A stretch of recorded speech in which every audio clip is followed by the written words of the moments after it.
किरण की तबीयत आज कई दिनों से ठीक नहीं थी, जिसके कारण वह स्कूल नहीं जा पा रही थी। आज लगभग 1 सप्ताह की छुट्टी के बाद वह स्कूल गई थी। स्कूल घर से दूर होने के कारण उसे घर से मेट्रो तक के लिए ऑटो करना पड़ता है। फिर वहां पर उतरकर साइकिल रिक्शा से वह स्कूल जाती थी। 15 साल की इस नौकरी में आसपास के सभी रिक्शे वाले किरण को अच्छी तरह पहचानते थे। इसीलिए वह न तो कभी किसी से स्कूल का नाम बताती थी और न कभी पैसे तय करती थी। जो भी रिक्शा वाला खाली होता था, आगे बढ़कर सामने आ जाता और किरण उसमें बैठकर चली जाती थी। लगभग 15 सालों में इसी रास्ते पर यही क्रम उसका चल रहा था। एक दिन किरण को अचानक वह रिक्शा वाला याद आ गया, जिसे उसने सर्दियों के कुछ कपड़े दिए थे।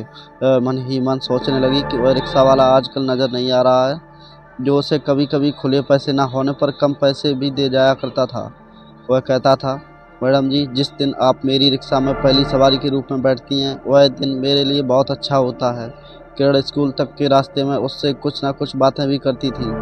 अक्सर घर के स्कूल ज़रूरी सामान जो उसके काम के नहीं रह जाते थे, वह भी स्कूल जाते समय अपने बैग में डालकर ले जाती थी और उस रिक्शे वाले को पकड़ा देती थी। एक अनजान सा बंधन उस रिक्शा वाले के साथ किरण का बन गया था।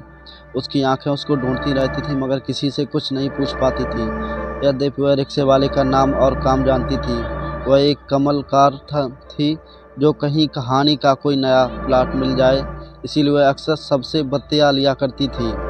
अपने मधुर स्वभाव को सबको अपना बनाने की कला भी बखूबी जानती थी। वह जानती थी कि नवीन रिक्शा वाला पहले बिहार में खेती करता था, लेकिन अपने परिवार का पालन पोषण करने के लिए वह दिल्ली आया था। वह दिन में एक कपड़े वाले की दुकान पर नौकरी करता था। फ्री समय में सुबह शाम रिक्शा चलाता था।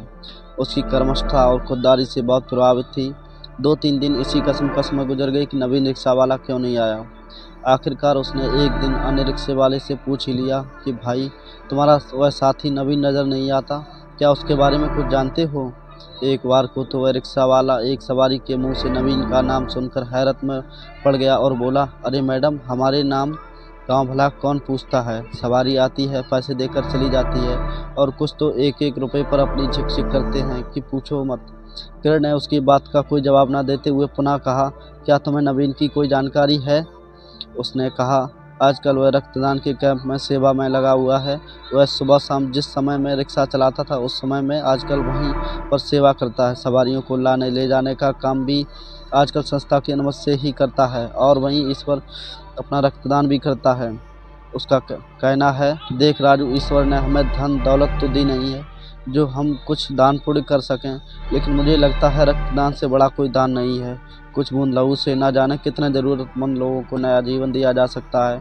फिर हम अभी युवा हैं और रक्त देने से कोई कमजोरी नहीं आती। खून क्या है, फिर बन जाता है। दूसरे रिक्शा वाले राजू के मुंह से इस तरह की बात सुनकर किरण हैरत में पड़ गई और सोचने लगी कि कौन कहता है कि अच्छे काम करने के लिए शिक्षित होना या किसी ऊंचे परिवार में जन्म लेना जरूरी है। यदि इंसान के विचार अच्छे हैं, सोच अच्छी है, तो वह कहीं पर भी रहकर अपनी पहचान बना सकता है। वह इसी सोच में मग्न थी कि राजू ने टोका, मैडम, आपका स्कूल आ गया है। किरण चुपचाप उसे पैसे देकर रिक्शे से उतर गई। दोस्तों, कहानी पसंद आई हो तो चैनल को सब्सक्राइब ज़रूर करें और लाइक करें, कमेंट करें। इससे हमें मोटिवेट होता है और कहानी लिखने और सुनाने का मन होता है। दोस्तों, सब्सक्राइब ज़रूर करें और दोस्तों के साथ शेयर करें। जय श्री राम। दोस्तों, इसी तरह की नई कहानी सुनने के लिए हमारे चैनल को ज़रूर सब्सक्राइब करें।